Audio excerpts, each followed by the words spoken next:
说很多人都讲多杰熊灯护法它是一个邪灵，这样的言论对你有什么影响？你个人又有什么看法呢？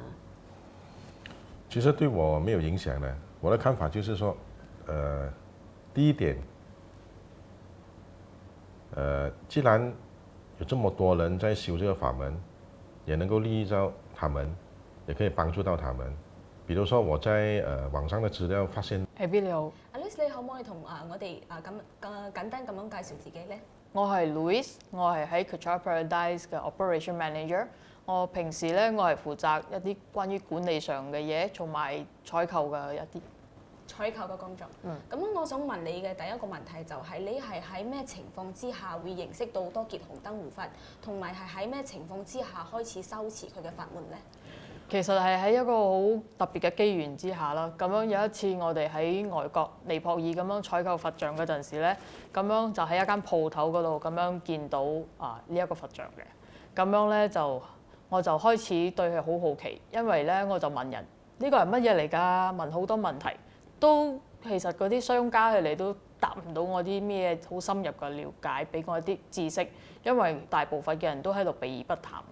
咁樣係喺咩情況之下你會修持呢一個護法咧？因為你講你問咗好多人，好多人都唔肯同你講更加深入嘅啲嘅嘢嘛，所以你係點樣開始去決定去修呢一個護法咧？其實我翻到嚟之後咧，我就開始上網去揾佢嘅資料。咁樣喺網站嗰度咧，我揾到好多關於佢嘅資料啦，有好亦都有唔好嘅。咁你就點樣決定係有咩令到你會覺得呢一個護法係好嘅？其實我有兩邊我都有睇，好同埋唔好。咁樣我自己再深入了解分析，因為我睇到好多嗰啲德高望重嗰啲喇嘛，係例如嗰啲松Rinpoche、Trijang Rinpoche、Ling Rinpoche 呢啲，平時我都會喺 Kechara 睇到嘅一啲大師。咁樣我就喺度睇。佢哋都已經係有修練，而且佢哋一個一個咁樣又轉世翻嚟咗。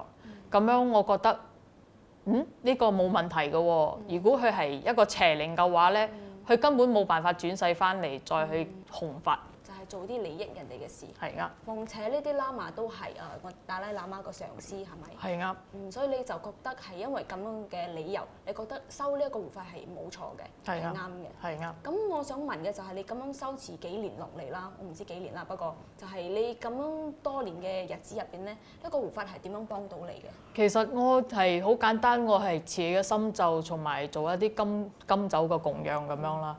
一般上我每次我出門嗰陣時咧，我要去出去採購或者做佛像嗰陣時咧，我都會每一個晚上我翻到去酒店，我都會做一啲修練我哋自己嘅功課啦。咁樣我出門去做嘢嗰陣時咧，我都常常都會出勞如貴人㗎，有好多嘅幫助。有時嗰啲商家知道我要揾啲咩嘢好容易佢就會帶到我去買我要想揾嘅嘢咯。又仲有就係我依家開始有做一啲佛嘴嘅設計，即係要做一啲 pendant 嘅設計啦。咁樣我又唔係好有創意嘅人來個。當我冇靈感嗰陣時咧，我就會念一句 Om Benza Viki Bidana Soha， 之後求護法幫助我。咁樣我就會有一啲好特別、好創新嘅一啲設計出嚟咯。好神奇啊！因為佢係真係直接咁樣幫到你嘅佛法嘅一個事業。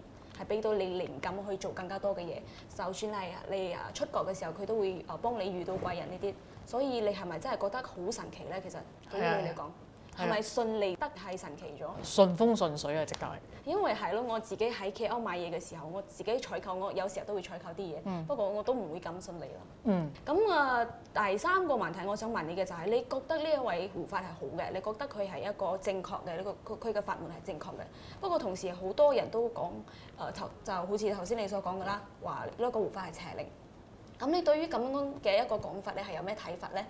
仲有係咩堅持令你堅持咁修呢個護法嘅法門咧？其實都係講翻轉頭啦，即係我哋係講 lineage 啊嘛。咁樣我睇好多嗰啲上師，佢哋都有修練㗎，而且佢哋不斷咁樣公益利益大家，佢哋起廟照顧啲佛堂全部都做得好有成就啊。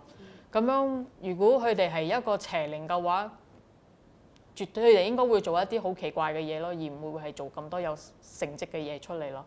而且我有喺外國，我都有遇見一啲有修呢個法門嘅一啲朋友，咁樣佢哋咧帶俾我都好正面嘅一啲思想，同埋一啲好好嘅信息，所以我唔覺得佢係有咩問題嘅。而且好多中傷呢個多傑紅燈嘅一啲朋友咧，佢哋都係冇證據，佢只係針對性咁樣講佢係邪靈，咁樣佢完全冇一啲資料啊。有啲 information 俾大家係冇嘅，所以佢哋係說服唔到你。係，佢哋完全說服唔到我。所以我哋睇翻阿 Louise 嘅頭先嘅分享啦，其實我哋係可以發現阿 Louise 係根據佢所知道嘅同埋收集到嘅呢啲證據同埋資料係去嚟分析，咁去理性咁去分析究竟呢一個護法係好定係唔好嘅。所以我想講嘅一點好重要嘅就係我哋唔可以淨係聽人哋點樣講你就點樣信，因為而家唔係一個盲從嘅一個年代啦。